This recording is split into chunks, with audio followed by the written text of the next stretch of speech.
Hello friends, स्वागत है आप सभी का। घटना चक्र पूर्वावलोकन में हम भारतीय राज्य व्यवस्था एवं शासन पढ़ रहे हैं। आज का चैप्टर है उच्च न्यायालय एवं अधीनस्थ न्यायालय। उच्च न्यायालय एवं अधीनस्थ न्यायालय से रिलेटेड सारे फैक्ट को पढ़ेंगे, उसके बाद क्वेश्चन को सॉल्व करेंगे। तो यदि आप हमारे चैनल पर नए हैं तो प्लीज़ चैनल को सब्सक्राइब कर लीजिएगा। चैनल मेरा छोटा है, नया है, तो प्लीज़ चैनल को सपोर्ट करें आगे ले चलने में। चलिए सारे फैक्ट को पढ़ते हैं, उसके बाद क्वेश्चन सॉल्व करेंगे। तो उच्च न्यायालय एवं अधीनस्थ न्यायालय। भारतीय संविधान के तहत राज्यों के न्यायिक प्रशासन में उच्च न्यायालय की स्थिति शीर्ष पर होती है। तो भारतीय संविधान के तहत राज्य का जो न्यायिक प्रशासन होता है वो उच्च न्यायालय होता है, जो कि सबसे शीर्ष पर होता है। भारतीय संविधान में राज्यों के लिए उच्च न्यायालय हेतु भाग 6 के अध्याय 5 में कहा गया है, आर्टिकल 214 से आर्टिकल 231 तक है। प्रत्येक राज्य के लिए एक उच्च न्यायालय की व्यवस्था की गई है, लेकिन 7वां संविधान संशोधन अधिनियम 1956 के द्वारा संसद को अनुच्छेद 231 के तहत यह अधिकार दिया गया है कि वह विधि द्वारा 2 या 2 से अधिक राज्यों के लिए अथवा 2 या अधिक राज्यों और किसी संघ राज्य क्षेत्र के लिए एक साझा उच्च न्यायालय की स्थापना कर सकता है। तो आर्टिकल 214 से 231 तक प्रावधान है न्यायालय के बारे में, उच्च न्यायालय के बारे में। प्रत्येक राज्य का एक उच्च न्यायालय हाई कोर्ट होगा, लेकिन संविधान संशोधन किया गया था 1956 में, 7वां संविधान संशोधन। और आर्टिकल 231 में कहा गया है, आर्टिकल 231 में संसद ने कहा है कि कोई एक उच्च न्यायालय 2 या 2 से अधिक राज्य के लिए हो सकते हैं या 2 या 2 से अधिक राज्य और केंद्र शासित प्रदेश के लिए हो सकते हैं। अनुच्छेद 230 के तहत संसद विधि द्वारा किसी संघ राज्य क्षेत्र पर किसी उच्च न्यायालय की आधिकारिकता का विस्तार कर सकेगी या किसी संघ राज्य क्षेत्र से किसी उच्च न्यायालय की आधिकारिकता का अपवर्जन कर सकेगी। आर्टिकल 230 में कहा गया है कि संसद विधि द्वारा किसी संघ राज्य क्षेत्र मतलब केंद्र शासित प्रदेश पर किसी उच्च न्यायालय की आधिकारिकता का विस्तार कर सकेगी, उच्च न्यायालय की अधिकार को बढ़ा सकेगी या उसको घटा सकेगी। संघ राज्य क्षेत्र से किसी उच्च न्यायालय की आधिकारिकता का अपवर्जन कर सकेगी, घटा सकेगी। कौन? संसद। आर्टिकल 230 के तहत अनुच्छेद 214 के अनुसार प्रत्येक राज्य के लिए एक उच्च न्यायालय होगा। अनुच्छेद 215 के अनुसार प्रत्येक उच्च न्यायालय अभिलेख न्यायालय होगा। तो 214 में कहा गया है कि सभी राज्य के लिए उच्च न्यायालय होगा, और आर्टिकल 215 में कहा गया है कि जो उच्च न्यायालय है ये अभिलेख न्यायालय है। अभिलेख न्यायालय होने का तात्पर्य है कि उच्च न्यायालय के निर्णय, आदेश आदि अधीनस्थ न्यायालय के लिए बाध्यकर होंगे। तो अभिलेख न्यायालय का मतलब होता है कि उच्च न्यायालय से जो छोटे न्यायालय हैं, जैसे कि अधीनस्थ न्यायालय, ये न्यायालय क्या होंगे? बाध्यकर होंगे तथा उसको अपने अवमान के लिए दंड देने सहित ऐसे न्यायालय की सभी शक्तियाँ होंगी। अनुच्छेद 216 के अनुसार प्रत्येक उच्च न्यायालय मुख्य न्यायमूर्ति और ऐसे अन्य न्यायाधीशों से मिलकर बनेगा। सभी उच्च न्यायालय में क्या होंगे? एक मुख्य न्यायाधीश होंगे और अन्य न्यायाधीश होंगे। इन दोनों को मिलाकर के उच्च न्यायालय हाई कोर्ट बनता है, जिन्हें राष्ट्रपति समय समय पर नियुक्ति करना आवश्यक समझे। उच्च न्यायालय के न्यायाधीशों की नियुक्ति राष्ट्रपति करता है। उच्च न्यायालय के न्यायाधीशों की नियुक्ति राष्ट्रपति करता है और उच्च न्यायालय के न्यायाधीश 62 वर्ष की आयु तक पद धारण करते हैं। उच्च न्यायालय के न्यायाधीश राष्ट्रपति को संबोधित अपने हस्ताक्षर सहित लेख द्वारा अपना पद त्याग सकते हैं। तो जो उच्च न्यायालय के न्यायाधीश होते हैं उनकी नियुक्ति राष्ट्रपति करता है और न्यायाधीश अपना पद भी राष्ट्रपति को देते हैं। उच्च न्यायालय के न्यायाधीश को राष्ट्रपति के आदेश से पद से हटाया जा सकता है। उच्च न्यायालय के जो न्यायाधीश है उनको पद से हटाया जा सकता है यदि आदेश राष्ट्रपति दे दे तो। राष्ट्रपति ऐसा आदेश संसद के प्रत्येक सदन द्वारा उसी सत्र में विशेष बहुमत से पारित प्रस्ताव के आधार पर ही जारी कर सकता है। तो राष्ट्रपति संसद के किसी भी सदन में उसी सत्र में बहुमत पारित होगा, तो प्रस्ताव जब पारित हो जाएगा तब हटा सकता है। उच्च न्यायालय के न्यायाधीशों को भी उच्चतम न्यायालय के न्यायाधीशों के शासन के समान प्रक्रिया तथा सिद्ध कदाचार और अक्षमता के आधार पर ही हटाया जा सकता है। तो उच्च न्यायालय के जो न्यायाधीश होते हैं उनको भी, जो सुप्रीम कोर्ट के न्यायाधीश होते हैं, उच्चतम न्यायालय के न्यायाधीश होते हैं, उनको उसी समान प्रक्रिया सिद्ध कदाचार सिद्ध करना पड़ता है, अक्षमता उसी के आधार पर हटाया जाता है। जैसे सुप्रीम कोर्ट के जज को वैसे हाई कोर्ट के जज को। अनुच्छेद 217 के 2 के तहत उच्च न्यायालय के न्यायाधीश पद के लिए वही योग्य है जो भारत का नागरिक है और ऐसे व्यक्ति जो किसी उच्च न्यायालय या ऐसे 2 या अधिक न्यायालयों का लगातार न्यूनतम 10 वर्ष तक अधिवक्ता रहा हो। तो उच्च न्यायालय के न्यायाधीश वही बनेगा जो लगातार 10 साल तक एडवोकेट हो, अधिवक्ता हो और भारत का नागरिक हो। ऐसे व्यक्ति जो न्यूनतम 10 वर्ष तक भारत के राज्य क्षेत्र में न्यायिक पद धारण कर चुके हो उसको न्यायाधीश बनाया जाता है। अनुच्छेद 202 के 3 के घ के अनुसार उच्च न्यायालय के न्यायाधीशों के वेतन और भत्ते राज्य की संचित निधि पर भारित होता है, जबकि उनकी पेंशन अनुच्छेद 112 के 3 के घ में तीसरे के तहत भारत की संचित निधि पर भारित होता है। जो उनकी पेंशन है वो भारत की संचित निधि पर होता है और वेतन राज्य की संचित निधि पर होता है। अनुच्छेद 223 के अनुसार उच्च न्यायालय के मुख्य न्यायाधीश का पद रिक्त रहने पर या अनुपस्थित रहने पर उच्च न्यायालय के अन्य न्यायाधीशों में से कार्यकारी मुख्य न्यायाधीश की नियुक्ति राष्ट्रपति करते हैं। आर्टिकल 223 के अनुसार उच्च न्यायालय का जो मुख्य न्यायाधीश है उसका पद खाली रहता है या मुख्य न्यायाधीश अनुपस्थित रहता है तो उस न्यायालय के अन्य न्यायाधीश में से जो अन्य न्यायाधीश है उसी न्यायाधीशों में से कार्यकारी मुख्य न्यायाधीश नियुक्त करता है राष्ट्रपति। आर्टिकल 224 के तहत राष्ट्रपति किसी उच्च न्यायालय के कार्य में अस्थायी वृद्धि या कार्य के बकाया रहने के कारण सम्यक रूप से अर्हित व्यक्तियों को 2 वर्ष से अनधिक अवधि के लिए अपर न्यायाधीश के रूप में नियुक्त कर सकता है।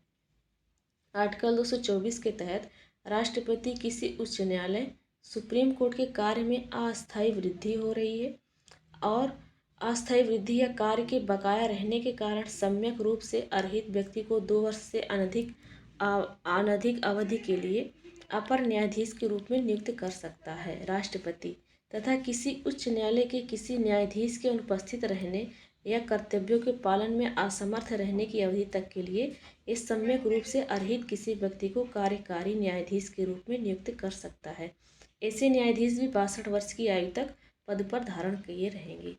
अगर कोई हाई कोर्ट का कोई भी न्यायाधीश अनुपस्थित रहता है, अपने कर्तव्यों का पालन नहीं करता है, असमर्थ रहता है, तो उसकी जगह पर कार्यकारी न्यायाधीश एक्टिंग जज की नियुक्ति करेगा राष्ट्रपति। वो भी 62 वर्ष तक पद पर बना रहेगा।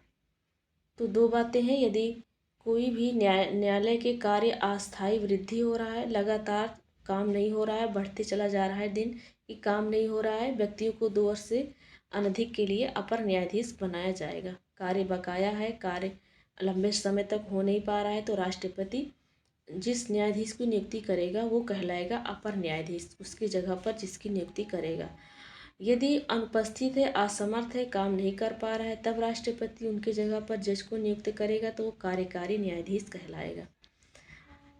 आर्टिकल 226 के तहत मूल अधिकारों को प्रावर्तित कराने के लिए और किसी अन्य प्रयोजन के लिए रिट जारी करने की शक्ति उच्च न्यायालय को है।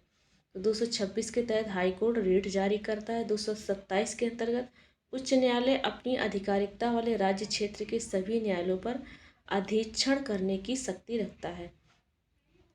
उच्च न्यायालय हाई कोर्ट अपनी आधिकारिकता वाले राज्य क्षेत्र के सभी न्यायालयों पर अधीक्षण, उस राज्य में जितने भी न्यायालय होंगे, अधीनस्थ न्यायालय, डिस्ट्रिक्ट न्यायालय, तो उस पर अधीक्षण रखेगा उच्च न्यायालय। 227 के तहत वर्तमान में उच्च न्यायालय की संख्या 25 है तथा उनमें 7 का क्षेत्राधिकार 1 से अधिक राज्य तथा संघ राज्य क्षेत्रों पर है। तो ऐसे 25 में से ऐसे 7 हाई कोर्ट हैं जो किसी 2 राज्य को न्याय देते हैं या किसी केंद्र शासित प्रदेश को। दिल्ली तथा जम्मू कश्मीर ऐसे 2 केंद्र शासित प्रदेश हैं जिनके अपने उच्च न्यायालय हैं, जबकि अन्य केंद्र शासित प्रदेश विभिन्न राज्य या केंद्र शासित प्रदेश के उच्च न्यायालय के न्यायिक क्षेत्र में आते हैं। अगला पॉइंट, संसद उच्च न्यायालय के न्यायिक क्षेत्र में विस्तार कर सकती है। हाई कोर्ट के न्यायिक क्षेत्र में विस्तार कौन कर सकता है? संसद। अनुच्छेद 241 के तहत संसद विधि द्वारा किसी संघ राज्य क्षेत्र के लिए उच्च न्यायालय गठित कर सकती है। तो आर्टिकल 241 में कहा गया है कि संसद विधि द्वारा किसी संघ राज्य क्षेत्र के लिए, मतलब किसी जो है ये केंद्र शासित प्रदेश के लिए संसद विधि द्वारा उस केंद्र शासित प्रदेश में उच्च न्यायालय का गठन कर सकती है, या ऐसे राज्य क्षेत्र में किसी उच्च न्यायालय को इस संविधान के सभी या किन्हीं प्रयोजनों के लिए उच्च न्यायालय घोषित कर सकती है। ऐसे राज्य क्षेत्र में किसी उच्च न्यायालय को इस संविधान के सभी या किन्हीं प्रयोजनों के लिए उच्च न्यायालय घोषित कर सकती है। सर्वप्रथम 1862 ईस्वी में कलकत्ता, बम्बई और मद्रास में उच्च न्यायालय की स्थापना की गई थी। तो सबसे पहले कहाँ कहाँ पर उच्च न्यायालय की स्थापना की गई? कलकत्ता, मुंबई, मद्रास 1862 ईस्वी में। इलाहाबाद उच्च न्यायालय की स्थापना मूलतः 1866 ईस्वी में उत्तर पश्चिमी प्रांतों हेतु उच्च न्यायालय के रूप में आगरा में सदर दीवानी अदालत के स्थान पर हुई थी। तो इसकी सदर दीवानी कहाँ थी? अदालत आगरा में थी। इसके स्थान पर इलाहाबाद में 1866 ईस्वी में हाई कोर्ट की स्थापना की गई, जिसे 1869 ईस्वी में इलाहाबाद स्थानांतरित किया गया। तो 1866 में ये कहाँ था? आगरा में था, सदर दीवानी अदालत के नाम पर। और 1869 में ये इलाहाबाद स्थानांतरित किया गया तथा वर्ष 1919 में इसे वर्तमान नाम दिया गया इलाहाबाद। संविधान में भाग 6 के अध्याय 6 के तहत अनुच्छेद 233 से अनुच्छेद 237 तक में अधीनस्थ न्यायालय के हेतु प्रावधान है। तो अधीनस्थ न्यायालय का प्रावधान 233 से 237 के बीच में है। 233 से 237 के बीच में है। अनुच्छेद 233 के सब क्लास 1 के अनुसार किसी राज्य में जिला न्यायाधीश नियुक्त होने वाले व्यक्तियों की नियुक्ति तथा जिला न्यायाधीश की पदस्थापना और प्रोन्नति उस राज्य का राज्यपाल ऐसे राज्य के संबंध में आधिकारिकता का प्रयोग करने वाले उच्च न्यायालय से होता है। तो किसी राज्य में जो जिला न्यायालय होता है उसमें भी जिला जज होते हैं, तो उसकी नियुक्ति होने वाले व्यक्तियों की नियुक्ति तथा न्यायाधीश की पदस्थापना, उसके पद पर शपथ देना और नियुक्ति करना, उसकी प्रोन्नति करना, प्रमोशन करना, ये सब काम किसका है? उस राज्य के राज्यपाल का है। ऐसे राज्य के संबंध में आधिकारिकता का प्रयोग करने वाले उच्च न्यायालय से परामर्श करके करेगा। उच्च न्यायालय से परामर्श करके राज्यपाल करेगा। आर्टिकल 223 के अनुसार जिला न्यायाधीशों से भिन्न व्यक्तियों की किसी राज्य की न्यायिक सेवा में नियुक्ति उस राज्य के राज्यपाल द्वारा राज्य लोक सेवा आयोग से और ऐसे राज्य के संबंध में आधिकारिकता का प्रयोग करने वाले उच्च न्यायालय से परामर्श करने के पश्चात और राज्यपाल द्वारा इसके लिए बनाए गए नियमों के अनुसार की जाएगी।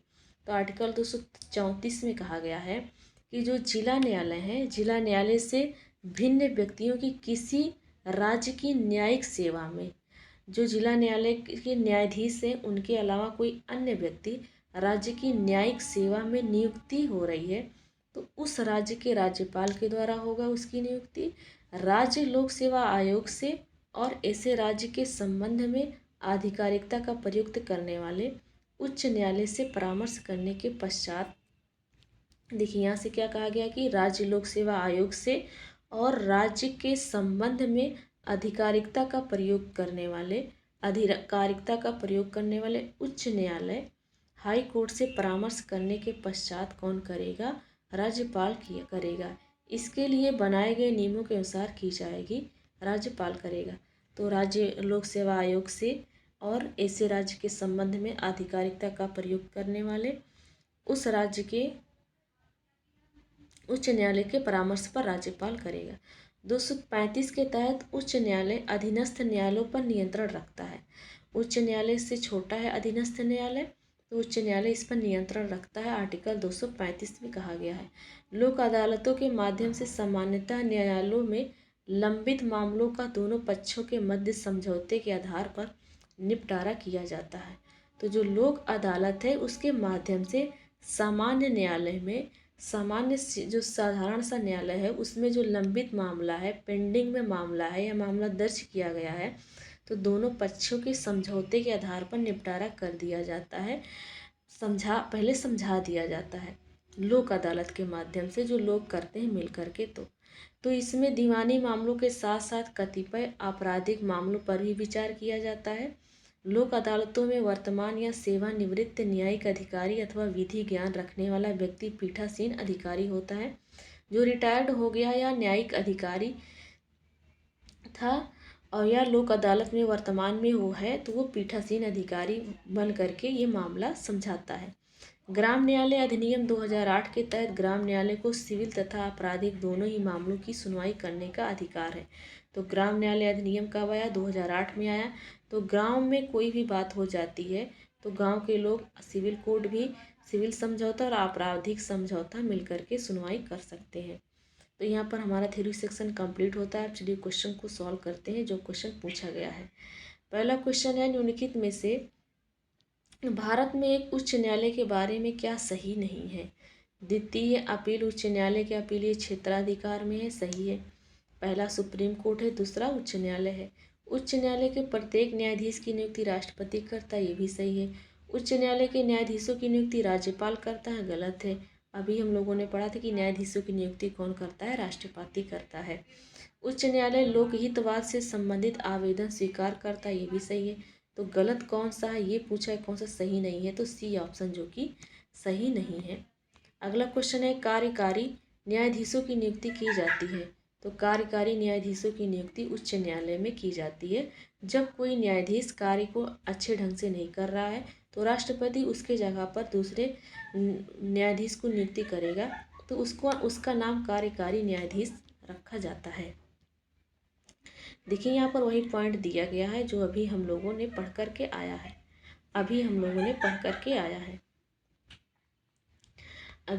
अगला पॉइंट है, उच्च न्यायालय के न्यायाधीशों के वेतन और भत्ते दिए जाते हैं। तो राज्य के समेकित निधि से उच्च न्यायालय के न्यायाधीशों के वेतन भत्ते दिए जाते हैं और इनकी पेंशन भारत सरकार की संचित निधि से दिया जाता है। उच्च न्यायालय के सेवानिवृत्ति जज का पेंशन कहाँ से दिया जाता है? तो भारत की संचित निधि से दिया जाता है। अगला क्वेश्चन है, उच्च न्यायालय के न्यायमूर्ति की सेवानिवृत्ति की आयु कितना है? तो 62 वर्ष में रिटायर हो जाते हैं। 62 वर्ष में रिटायर हो जाते हैं और सुप्रीम कोर्ट में 65 वर्ष में।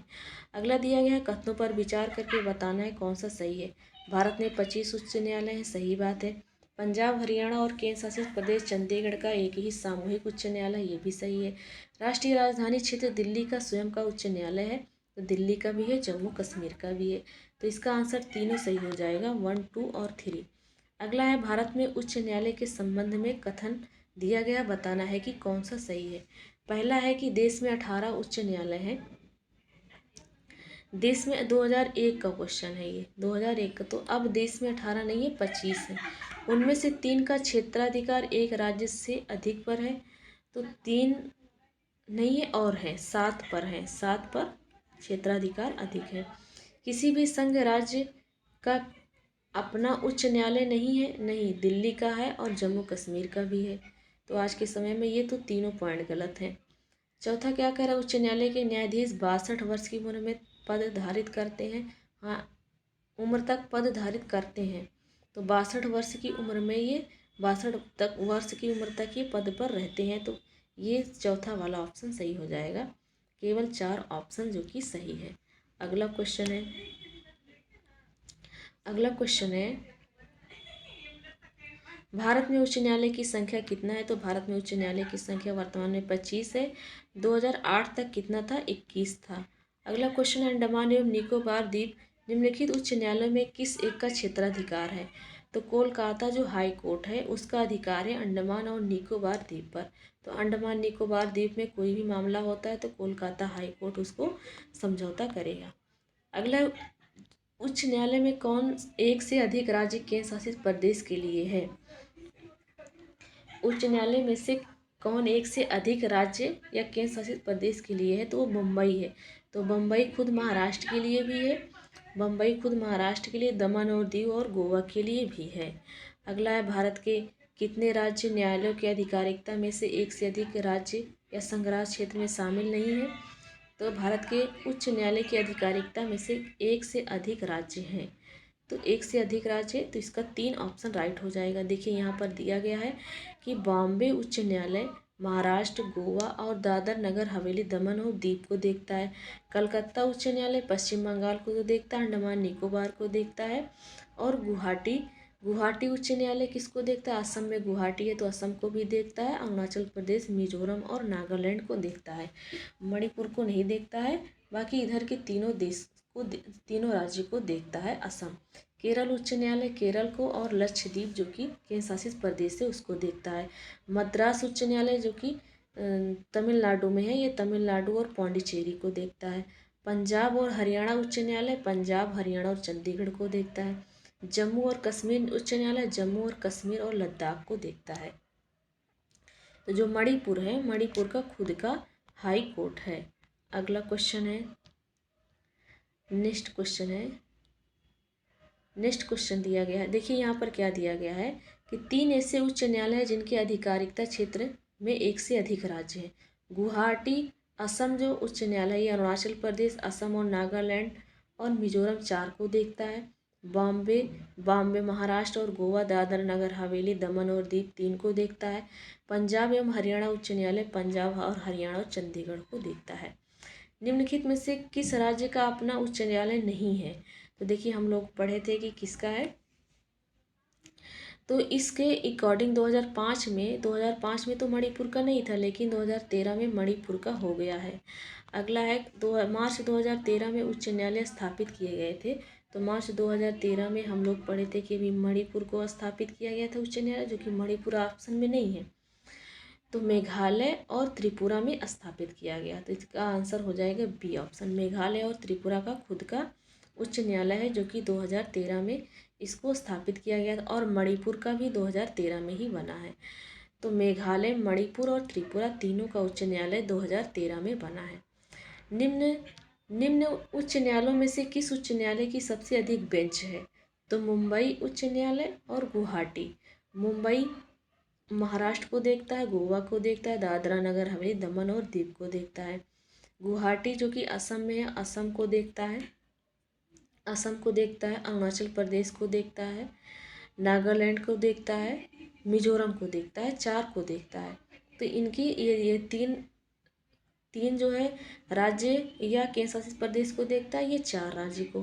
तो इनकी बेंच बड़ी होगी, तो मुंबई उच्च न्यायालय और गुवाहाटी उच्च न्यायालय इसका आंसर हो जाएगा, मुंबई और गुवाहाटी। तो देखिए यहाँ पर दिया गया है कलकत्ता उच्च न्यायालय की मूल पीठ कोलकाता में और 2 बेंच पोर्ट ब्लेयर एवं जलपाईगुड़ी में है, अंडमान निकोबार में। मध्य प्रदेश उच्च न्यायालय की मूल पीठ जबलपुर में है और 2 बेंच ग्वालियर और इंदौर में है। बॉम्बे उच्च न्यायालय की मूल पीठ मुंबई में और 3 बेंच नागपुर, पणजी और औरंगाबाद में है। गुवाहाटी उच्च न्यायालय की मूल पीठ गुवाहाटी में और 3 बेंच कोहिमा, आइजोल, ईटानगर में है। जिस राज्य को देखता है, पहले गुवाहाटी उच्च न्यायालय की सर्वाधिक बेंच 6 थी, परंतु मार्च 2013 में मणिपुर, मेघालय और त्रिपुरा का उच्च न्यायालय खुद का हो गया। अब 3 बेंच इसके पास शेष रह गई। तो वर्तमान में मुंबई और गुवाहाटी उच्च न्यायालय के पास सर्वाधिक बेंच है, 3 बेंच है। कौन सा राज्य के उच्च न्यायालय का मुख्य क्षेत्राधिकार नहीं है? तो कौन सा राज्य के उच्च न्यायालय का मुख्य क्षेत्राधिकार नहीं? तो परामर्श संबंधी क्षेत्राधिकार नहीं है। भारतीय संविधान के अनुसार परामर्श संबंधी क्षेत्राधिकार अनुच्छेद 143 के तहत मात्र सर्वोच्च न्यायालय का प्रश्नगत, अन्य क्षेत्राधिकार राज्यों के उच्च न्यायालय के भी है। अगला है, जब किसी उच्च न्यायालय का मुख्य न्यायाधीश प्रशासनिक हैसियत से काम करता है तो वह अधीन होता है। जब किसी भी उच्च न्यायालय का मुख्य न्यायाधीश प्रशासनिक हैसियत से काम करता है तो उच्च न्यायालय के अन्य न्यायाधीशों में से किसी की भी ऋण अधिकारिकता के अधीन होता है। तो इसका ऑप्शन ए और राइट आंसर हो जाएगा। उच्च न्यायालय मुख्य न्यायाधीश दोहरी भूमिका निभाता है। प्रथम पर वह न्यायिक कार्य करता है, द्वितीय पर वह प्रशासनिक हैसियत से कार्य करता है। प्रशासनिक हैसियत से कार्य करते हुए वह निचली अदालतों का पर्यवेक्षण, अधीक्षण, प्रशासन एवं नियंत्रण करता है। इन कार्यों में अपव्यवहार करने पर वह अन्य न्यायाधीशों की ऋण की अधिकारिकता में आता है। तो 2 कार्य करता है, न्यायिक कार्य और प्रशासनिक कार्य। अगला, एक उच्च अधिकार प्राप्त न्यायालय द्वारा उत्प्रेषण रिट जारी की जाती है। तो उस उत्प्रेषण रिट क्यों जारी की जाती है, ये पूछा गया है। तो उत्प्रेषण रिट को जारी किया जाता है एक अधीनस्थ न्यायालय को कि वह पुनरीक्षण रिव्यू हेतु एक मामले विशेष की कार्यवाही का अभिलेख उन्हें हस्तांतरित कर दे। तो इसका पहला वाला ही आंसर राइट आंसर हो जाएगा। अगला क्वेश्चन दिया गया है, निम्न में से कौन सी एक याचिका अधीनस्थ न्यायालयों की कार्यपद्धति का परीक्षण करती है? तो वो कार्यपद्धति कौन सी याचिका है? उत्प्रेषण है। अगला क्वेश्चन दिया गया है, कौन सी एक रिट न्यायपालिका में कार्यवाही लंबित होने की दशा में लागू की जाती है? तो प्रतिषेध प्रोहिबिशन है। अगला है, बताना है कि कौन सा सही है। न्यायालय के आदेश को जानबूझकर अवज्ञा करना या उनका पालन न करना तथा न्यायिक व्यवहार के बारे में अनादर सूचक भाषा का प्रयोग करना न्यायालय की अवमानना की कोटि में आता है क्या? तो ये बताना है। तो सही है पहला वाला, ए सही है। आर क्या कहता है? न्यायिक सक्रियतावाद न्यायपालिका को अवमानना पूर्ण व्यवहार को दंडित करने के दंडात्मक अधिकार दिए बिना कार्यान्वित नहीं किया जा सकता है। तो ये भी सही है।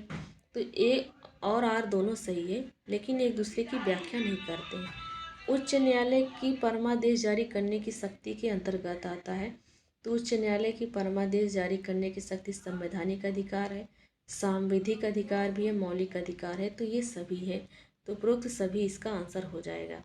बताना है कि कौन सा सही है। तो चलिए बताते हैं कि कौन सा सही है। भारतीय नागरिकों के अधिकारों को संरक्षित करने में उच्च न्यायालय सर्वोच्च न्यायालय की अपेक्षा बढ़िया स्थिति है। भारतीय नागरिकों के अधिकारों को संरक्षित करने में उच्च न्यायालय सर्वोच्च न्यायालय की अपेक्षा में बढ़िया स्थिति है। पहला सही है। सर्वोच्च न्यायालय केवल मौलिक अधिकारों के संरक्षण के लिए ही परमादेश जारी करता है। तो सर्वोच्च न्यायालय केवल मौलिक अधिकारों के लिए परमादेश जारी करता है, ये भी बात सही है। तो इसका ये ऑप्शन सही हो जाएगा। दोनों सही है और एक दूसरे की व्याख्या भी करते हैं। अगला क्वेश्चन दिया गया है, बताना है कि कौन सा सही है। तो चलिए बताते हैं कि कौन सा सही है। कौन सा सही है? भारत के में उच्च न्यायालय के न्यायाधीश को हटाने के लिए रीति उच्चतम न्यायालय के न्यायाधीशों को हटाने की रीति के समान है। तो पहला सही है। उच्च न्यायालय का कोई अस्थायी न्यायाधीश अपने पद सेवा निवृत्ति के पश्चात भारत में किसी भी न्यायालय या किसी प्राधिकारी के समक्ष अभिवेचन नहीं कर सकता। तो ये गलत है। जो सुप्रीम कोर्ट का है वो नहीं कर सकता, हाई कोर्ट का कर सकता है। तो पहला वाला ऑप्शन इसका सही हो जाएगा और दूसरा वाला ऑप्शन गलत हो जाएगा। दूसरा वाला ऑप्शन गलत हो जाएगा। जबकि उच्च न्यायालय का सेवानिवृत्ति न्यायाधीश भारत के किसी न्यायालय का प्राधिकारी के समक्ष अभिवचन का कार्य नहीं कर सकता है। तो इसमें क्या दिया गया है, बताना है कि कौन सा सही है। तो सही केवल हमारा एक ऑप्शन ही सही है, दूसरा वाला गलत है। दूसरा वाला, एक सेकंड, केवल पहला वाला सही है। पहला वाला सत्य है, दूसरा वाला गलत है। एक उच्च न्यायालय का न्यायाधीश अपना पद त्याग पत्र संबोधित करेगा तो वो राष्ट्रपति को करेगा। अगला है, किस न्यायमूर्ति के खिलाफ 2011 में राज्यसभा ने महाभियोग का प्रस्ताव पास किया, किंतु अपने बचाव के लिए उसने लोकसभा द्वारा उसी प्रस्ताव के पास होने के पूर्व त्यागपत्र दे दिया था। तो न्यायमूर्ति सौमित्र सेन है। सौमित्र सेन 2011 के। बाबरी मस्जिद राम जन्मभूमि का विवाद जो इलाहाबाद उच्च न्यायालय के लखनऊ न्यायाधीश न्यायपीठ के समक्ष है का प्रकार है, ये स्वतंत्राधिकार मुकदमा है। तो इसका बी ऑप्शन सही हो जाएगा। 2019 में सर्वोच्च न्यायालय द्वारा इस मुकदमे का अंतिम रूप से निस्तारण कर दिया गया। उच्च न्यायालय ने यह फैसला दिया है कि एक ही बार में 3 बार तलाक कहने से तलाक गैर कानूनी होगा। तो इलाहाबाद उच्च न्यायालय ने हाई कोर्ट ने कहा है कि एक ही बार में 3 बार तलाक कहने से तलाक गैर कानूनी होगा, वो कानूनी नहीं माना जाएगा। 2019 के तहत एक ही बार में 3 बार तलाक कहने को संज्ञेय अपराध घोषित किया गया है। 2008 में छत्तीसगढ़ उच्च न्यायालय के मुख्य न्यायाधीश कौन बने हैं? तो उस समय का करंट अफेयर्स का क्वेश्चन है, जो कि राजीव गुप्ता बने थे। विधि आयोग के किस अध्यक्ष ने अपनी रिपोर्ट में समर्थन किया कि प्रत्येक उच्च न्यायालय के 1/3 न्यायाधीश दूसरे राज्य से होने चाहिए? तो न्यायाधीश HR खन्ना जी की, जो विधि आयोग के अध्यक्ष थे न्यायाधीश HR खन्ना, इन्होंने कहा है कि प्रत्येक उच्च न्यायालय सभी राज्य का जो हाई कोर्ट है उसमें जो जज होंगे वो 1/3 जज दूसरे राज्य के होंगे। 1/3 जज दूसरे राज्य के होंगे। जिस राज्य का हाई कोर्ट है उसी राज्य के वो नहीं होंगे। जिला न्यायाधीश शब्द संविधान के किस अनुच्छेद में पाया गया है? तो आर्टिकल 233 में है जिला न्यायाधीश। अगला क्वेश्चन है, भारत के संविधान के अनुसार जिला न्यायाधीश अभिव्यक्ति के अंतर्गत सम्मिलित नहीं होगा। तो कौन नहीं सम्मिलित होगा? मुख्य प्रेसिडेंसी मजिस्ट्रेट होगा, सेशन न्यायाधीश होगा, अधिकरण न्यायाधीश नहीं है, लघुवाद न्यायालय का मुख्य न्यायाधीश है। तो 236 के का के अनुसार जिला न्यायाधीश अभिव्यक्ति के अंतर्गत शामिल है। नगर सिविल न्यायालय का न्यायाधीश, अपर जिला न्यायाधीश, संयुक्त जिला न्यायाधीश, सहायक जिला न्यायाधीश, लघुवाद न्यायालय का मुख्य न्यायाधीश, मुख्य प्रेसिडेंसी मजिस्ट्रेट, अपर मुख्य प्रेसिडेंसी मजिस्ट्रेट, सेशन न्यायाधीश, अपर सेशन न्यायाधीश और सहायक सेशन न्यायाधीश, अधिकरण न्यायाधीश इसमें शामिल नहीं है। अधिकरण न्यायाधीश इसमें शामिल नहीं है। 4 ऑप्शन दिया गया, बताना है लोक अदालतों के संदर्भ में कौन सा एक सही है। लोक अदालतों की आधिकारिकता मुकदमा दायर करने से पहले के मामले का निपटारा करने की है और उन मामले का नहीं जो किसी न्यायालय में लंबित है। तो पहला ही गलत हो गया। लोक अदालत की आधिकारिकता मुकदमा दायर करने से पहले के मामले का निपटारा करने की है और उन मामलों का नहीं जो किसी न्यायालय में लंबित है। तो पहला गलत हो जाएगा। लोक अदालत ऐसे मामले का निपटारा कर सकती है जो सिविल ना कि आपराधिक दोनों कर सकती है। तो दूसरा भी गलत है। प्रत्येक लोक अदालत केवल सेवारत और अथवा सेवानिवृत्त न्यायिक अधिकारी ही नियुक्त हो सकते हैं। तो नहीं, उपयुक्त में से कोई सा भी कथन सही नहीं है। डी ऑप्शन जो कि इसका राइट आंसर हो जाएगा। तो लोक अदालतों में सामान्य न्यायालयों में लंबित मामलों का दोनों पक्षों के मध्य समझौते के आधार पर निपटारा किया जाता है। इनमें दीवानी मामला और आपराधिक मामले दोनों पर विचार किया जा सकता है। लोक अदालत में वर्तमान में सेवानिवृत्त न्यायिक अधिकारी अथवा विधिक ज्ञान रखने वाला सम्मानीय व्यक्ति पीठासीन अधिकारी होता है तथा सामान्यतः एक वकील एवं एक सामाजिक कार्यकर्ता इसके सदस्य होते हैं। अगला क्वेश्चन है, बताना है कि सही कौन सा है। पहला है, ग्राम न्यायालय अधिनियम के संदर्भ में कौन सा कथन सही है। इस अधिनियम के अनुसार ग्राम न्यायालय केवल सिविल मामलों की सुनवाई कर सकता है, आपराधिक का नहीं, दोनों कर सकता है। पहला गलत। यह अधिनियम स्थानीय सामाजिक सक्रियतावादियों को मध्यस्थ सुलहकर्ता के रूप में स्वीकार करता है। हाँ, समझौता कराता है, सुलह करता है। दूसरा वाला सही है, पहला गलत है। अगला क्वेश्चन है, देखिए व्याख्या दिया गया कि ग्राम न्यायालय अधिनियम की स्थापना 2008 में की गई थी। इसमें 11 धारा हैं। इसके अंतर्गत ग्राम न्यायालय को सिविल अथवा आपराधिक दोनों की मामले की सुनवाई करने का अधिकार है। अधिनियम की धारा 27 के अनुसार स्थानीय सामाजिक सक्रियतावादियों को मध्यस्थ सुलहकर्ता के रूप में स्वीकार किया जाता है, समझौता कराया जाता है दोनों पक्षों में। अगला क्वेश्चन है, भारत में चलित न्यायालय जिसको मोबाइल कोर्ट कहा जाता है, इनका मानस पुत्र है। इनका मानस पुत्र कौन है? डॉक्टर APJ अब्दुल कलाम है। चलित न्यायालय के मानस पुत्र डॉक्टर APJ अब्दुल कलाम है। 4 अगस्त 2007 को हरियाणा के मेवात जिले में स्थित पुन्हाना में देश की पहली मोबाइल या सचल अदालत का उद्घाटन किया था APJ अब्दुल कलाम ने 4 अगस्त 2007 को। इसका शुभारंभ भारत के तत्कालीन मुख्य न्यायाधीश, उस समय के मुख्य न्यायाधीश थे सुप्रीम कोर्ट के बालाकृष्णन ने इसका शुभारंभ किया था। इसका उद्देश्य है कि सुदूर एवं पिछड़े इलाकों, सुदूर मतलब जो बहुत दूर रहते हैं यहाँ से न्यायालय से, और जो पिछड़े इलाकों तक न्यायिक व्यवस्था का लाभ नहीं पहुँच पाता है, उनको न्यायिक व्यवस्था का लाभ पहुँचाना। इस प्रकार के न्यायालयों की परिकल्पना सर्वप्रथम भूतपूर्व राष्ट्रपति APJ अब्दुल कलाम ने किया था। तो फ्रेंड्स, यहाँ पर हमारा थ्योरी सेक्शन और पूछे गए क्वेश्चन कंप्लीट होता है। चलिए मिलते हैं नेक्स्ट वीडियो में। Thanks for watching.